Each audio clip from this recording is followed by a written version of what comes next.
लोकसभा चुनाव के बाद कांग्रेस नेता राहुल गांधी के उत्साह में जबरदस्त इजाफा हुआ है।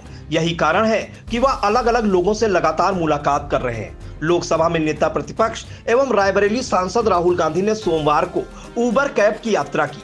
यह कोई पहला मौका नहीं है। इससे पहले भी कांग्रेस सांसद राहुल गांधी ने कभी कुलियों के साथ तो कभी लोको पायलट, सब्जी विक्रेता, ट्रक ड्राइवर के साथ मुलाकात की। तो हाल ही में सुल्तानपुर एमपी एमएलए कोर्ट में पेशी से लौटते समय मोची की दुकान पर रुके थे और दुकानदार से बातचीत भी की थी। इसके अलावा और भी कई लोगों से मिलने को लेकर राहुल गांधी चर्चा में रहे हैं। आइए पहले जान लेते हैं कि उबर कैब यात्रा के दौरान राहुल गांधी और ड्राइवर के बीच क्या बातचीत हुई, जिसे राहुल गांधी ने सोशल मीडिया के एक्स पर भी शेयर किया।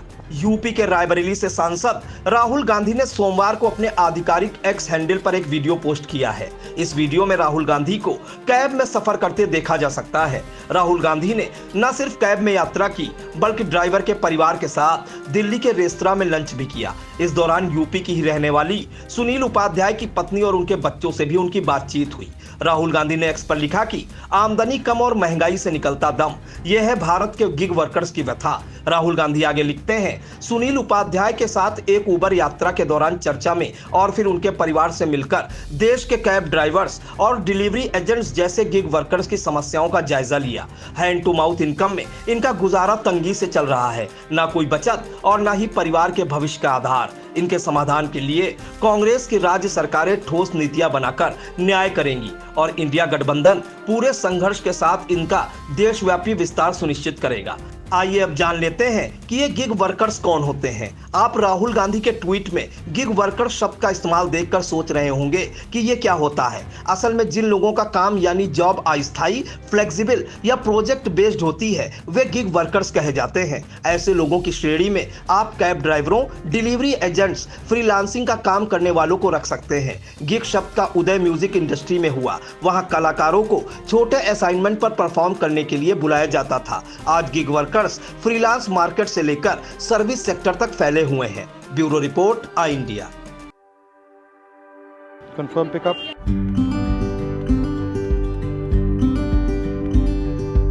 नमस्कार भैया, कैसे हैं आप? बढ़िया है सर। क्या नाम है? सुनील उपाध्याय जी। अच्छा, कहाँ के हो? मैं यूपी से हूँ, एटा से। उपाध्याय जी, एटा से। कब से चला रहे हो? ये 5 साल हो गए। शुरू क्यों किया? पहले मैं कंपनी में जॉब करता था, फिर शादी हो गई। अच्छा। शादी होने के बाद फिर इसी लाइन में आ गया। और कितने घंटे चलाते हो? सर इसका कोई वो नहीं है, कुछ भी हो सकता है। 12 2 दिन हो जाते, इसी में ही पड़ा रहता हूँ। पहले वही रेट 30 रुपए सीएनजी थी, तब भी गाड़ी यही रेट चलती थी। और आज 90-95 हो गए, वही रेट आज। टैक्सी वालों कोई वैल्यू नहीं करता है। जहाँ गाड़ी कोई नहीं जाती है वहाँ ओला उबर जाती है। चाहे दंदल हो, तालाब हो, कितना भी पानी, कल यहाँ तक बोनेट तक पानी था, लेकिन कस्टमर उतरा नहीं। मुझे तो वहीं छोड़ो। 11-12 में बहुत बढ़िया काम चला। ड्राइवरों ने गाड़ियाँ बना ली थी। तब तो कंपनी खड़े होने के 10,000 रुपए देती थी। मतलब पहले हाँ। फंदा लगाया, फिर हाँ। फंदा टाइट किया। हाँ, कुछ नहीं, अब कुछ नहीं है सर। आपने कब तक पढ़ाई की? मैंने ग्रेजुएशन कर रखा है, मैंने ITI किया है और यामा में जॉब किया था मैंने।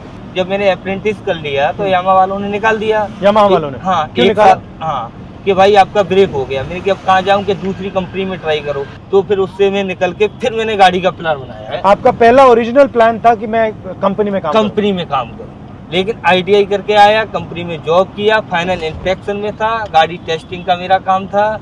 क्या टेस्टिंग करते थे? ये स्कूटी, यामा की बाइक।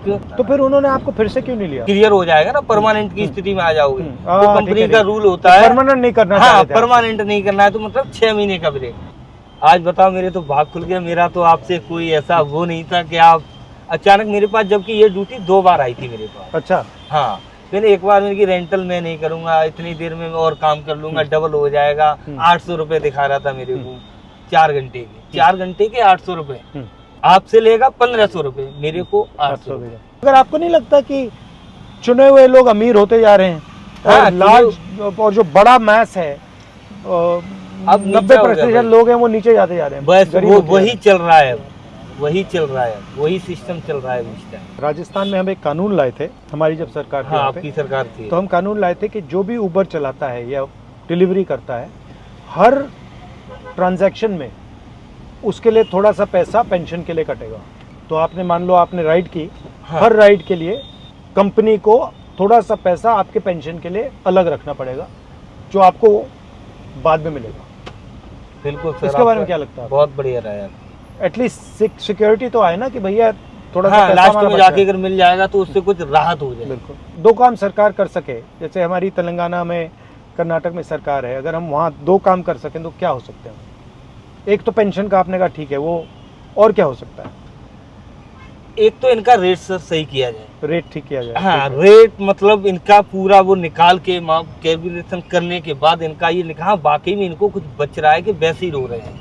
मतलब मिनिमम वेज होना चाहिए, हाँ, कम से कम हाँ, वेज कम से कम जिंदा तो बने रहे ये। हम्म। जिसने गाड़ियां ले ली ना सर, किस्तें नहीं डाल पा रहे हैं, ये कंडीशन है। सारे टैक्सी वाले रो रहे हैं इस टाइम, कोई सुनने के लिए तैयार नहीं। सपने में भी नहीं सोचा था, सिर्फ टीवी पे देखा था, आज देख के धन हो गया। मैं जब समझदार हुआ था, सबसे पहले जब वोटिंग लाइव हुआ था, तो पहला वोट मेरा कांग्रेस के लिए गया। तब मैं ये पार्टी फार्टी नहीं जानता था, क्योंकि तब लोग करते थे ना सारा काम। ये वोटिंग कांग्रेस थी ना पहले उस हाँ। समय। 70 साल जब स्टार्टिंग में कुछ नहीं था तो बनाया किसने? बिल्कुल। अरे ये आजकल जो इतना यहाँ पे शीला दीक्षित थी यहाँ, हाँ। सारे फ्लाईओवर दिल्ली में जो काम है सारी देन शीला दीक्षित की देन है। सही बात। तो ये कौन बनवा गया भाई? आसमान से तो नहीं गिरे। नहीं, ये कौन बनवा गया? होती है, हमें भी मिलते हैं, राजनीतिक मिलते हैं, गाड़ी में बातचीत होती रहती है। और सबसे अच्छा सीजन कौन सा होता है काम के लिए? कौन सा? वो दिन चले गए, 3 साल से मैं देख रहा हूँ, कोई दिन मेरा 5000 का नहीं आया। अब मैंने कल उससे बोला था वाइफ से, मैंने कि यार अब घर ही चलना पड़ेगा। मैंने कि देख अब कंपनी मेरे घर जाओगे तो क्या करोगे? घर जाके वो ये है कि बच्चों को अपना सरकारी में डाल दो, अपना जो भी है मेहनत मजदूरी खेती बाड़ी जो भी अपना हिस्से में बीघा 2 बीघा आता है करो, कमाओ, और क्या, बस यही है। नमस्कार, पापा जैसे लगते हो। ये आपके बच्चे हैं? नमस्कार। हाँ। क्या करती हो तुम? ये बच्चे। अच्छा, ये बड़े ठीक चल रहा है? और नाइस टू मीट यू। ये बेटी है, भाई की बेटी है। हाँ। और वाइफ आपको क्या कहती है? वाइफ तो बस हम तो उनके जो सपने हैं वो हमने क्या पूरे उनके नहीं कर सपने पाए। क्या वो तो पढ़ी लिखी, ग्रेजुएशन उसने कर रखा है, जबकि बीएड कर रखा है वो। बीएड, एमए डबल इंग्लिश से एमए बीएड कर रखा है। तो क्या सपना है उनका? मैं सोचा था शादी हुई थी हमें, चल अगर ये लग जाएगी ना तो कामयाबी मिल जाएगी। आपका थोड़ा सा पैसा बचता है या बिल्कुल नहीं बचता? सर हमने तो आज तक 10,000 की गड्डी इससे बना नहीं पाई। आज कमा के गया राशन वाले को दे दो, कल जो कमा के भाई 4 दिन का इकट्ठा करके यार फीस भर दूंगा इस महीने। सारा पैसा कमाता हूँ लेकिन चला जाता है। ये देख लो सर, सारा कुछ डेली का वो एक दिन के ट्रांजेक्शन देखो ना सर, कितना गैस। वो कभी ये नहीं है कि खुशी के हो गए आज बच्चों से कहो चलो 10-20 हजार रुपए डाल के कि आज चलो तुम्हें घुमा के लेके आते। 5 साल सर मुझे हो गई रोजी पे बैठा हूँ इस चीज के लिए, नहीं कर पाया। 4 बजे से निकले हुए? 4 बजे निकला हूँ, कोई काम। ये पहली ड्राइव है? ये यहाँ से पहले की है, एक घर से लेके आया था 20 किलोमीटर की रैपिडो में 400 रुपए की। कल 329 रुपए की लास्ट भाग गया हूँ 3:45 पे, 1.5 घंटे में घर पे। कल कितने ट्रिप्स थे? एक ही कल इसमें किया है, एक बस। बाकी सब 0-0-0 हो रहे हैं। दूसरी उसमें चलाई कंपनी में, अच्छा, किसी में 150 किसी में 200, सब मिला के काम हो पा रहा है। लेफ्ट है तो और फिर सीधा ले।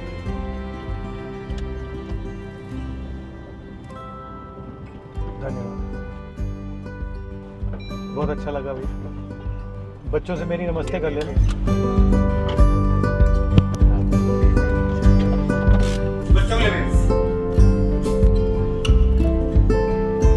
बहुत अच्छा लगा, थैंक यू। अकबर रोड की तरफ जा रहा था, मेरे पास ऑनलाइन ड्यूटी आई थी, तो मुझे बहुत ही अजीब सा लगा कि राहुल गांधी जी मेरी गाड़ी में, वो भी टैक्सी में, कैसे जा सकते हैं। बड़ा ये बात सुन के काफी देर तक तो मजाक सा लगा मेरे को कि ऐसे कैसे हो सकता है सर। बड़ा अच्छा लगा उनसे मिलके, खुले दिल से बात हुई और कोई बेझिझक जो उन्होंने पूछा, फिर मैंने अपना पूरा दास्तान उनको बताया। फिर उसके दूसरे दिन कॉल आई मेरे पास कि वो आपकी फैमिली से मिलना चाहते हैं। नमस्कार, कैसे हैं आप? आपके पति के साथ हम गए उबर में, तो ये बता रहे थे आपके बारे में, तो मैंने कहा कि आपसे भी मिलते हैं। अच्छा है। क्या लेंगे खाने के लिए? 2-3 चीज़ ले आओ, छोले भटूरे ले आइए, पापड़ी चाट ले आइए, आलू की टिक्की ले आइए। मिर्ची तो खाती हो ना? नहीं? आगरा पेपर दिया था टेट का, लेकिन वो लीक हो गया, उसके बाद में कोई वैकेंसी नहीं आई।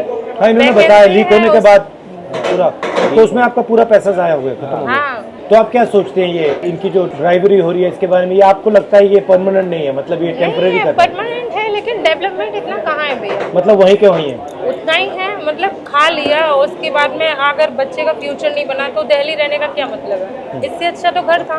कल से परेशान, सुबह ही जल्दी उठ के बोली कि सर से मिलने जाना है, जल्दी रेडी हो जाओ तुरंत सुबह। हमने अभी बोल रही है, फिर नहीं बोलेगी इतना।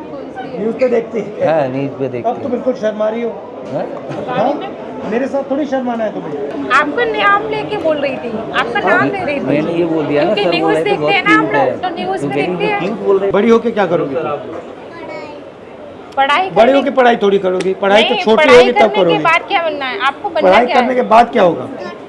किस प्रकार के डॉक्टर? दिल के, दिमाग के, हड्डी दिमाग के? दिमाग के। हाँ, और आपका क्या प्लान है? डॉक्टरी। कौन सा सब्जेक्ट मुश्किल लगता है? मैथ। और अच्छा कौन सा लगता है? बाकी सब। आप भी यूपी के हैं? हाँ। कानपुर से हूँ सर मैं, कानपुर, लेकिन मैरिज मेरी एटा में हो गई तो मैं एटा शिफ्ट हो गई। एटा कैसी जगह है? ठीक है सर, डिस्ट्रिक्ट है तो ठीक ही है, लेकिन बस वही है कि सबसे पहले आपको क्या लगा जब आपने दिल्ली देखी पहली बार? कुछ नहीं लगा, बस फिर तो अपने घर की याद आती है यहाँ। आपसे मुलाकात हो गई, इतना क्या कम था। कर्नाटक में और तेलंगाना में उबर ड्राइवर्स के लिए कानून बना रहे हैं, तो मैं थोड़ा समझना चाहता था कि इनको मुश्किलें क्या हैं, क्या क्या चाहते हैं। तो फिर मैंने सोचा कि अगर इनसे बात करना हो तो जो आप लोग इन पर डिपेंडेंट हो तो आपसे भी बात कर लूँ। 24 घंटे हो जाते हैं, ना खाने का सिस्टम ना सोने का, वही है 24 घंटे होने के बाद तो फिर ऐसा ही होता है। टेंशन रहता है।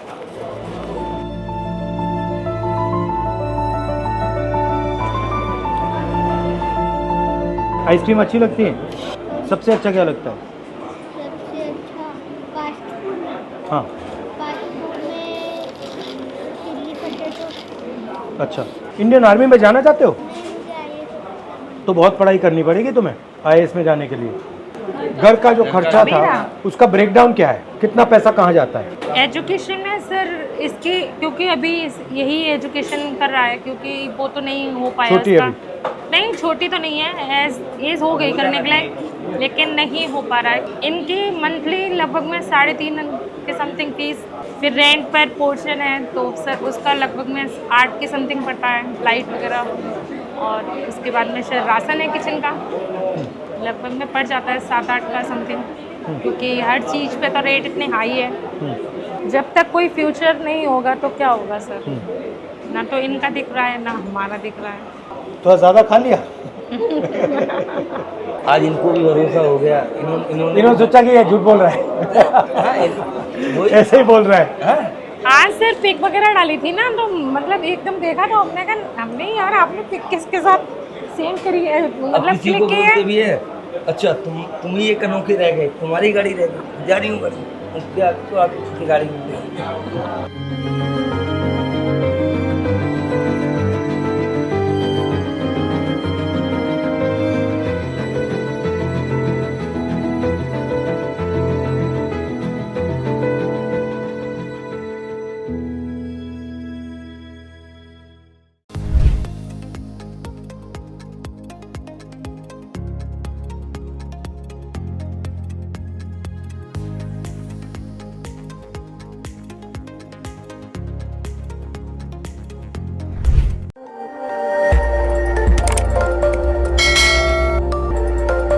खबर आपकी, नजर हमारी। देखते रहिए आई इंडिया।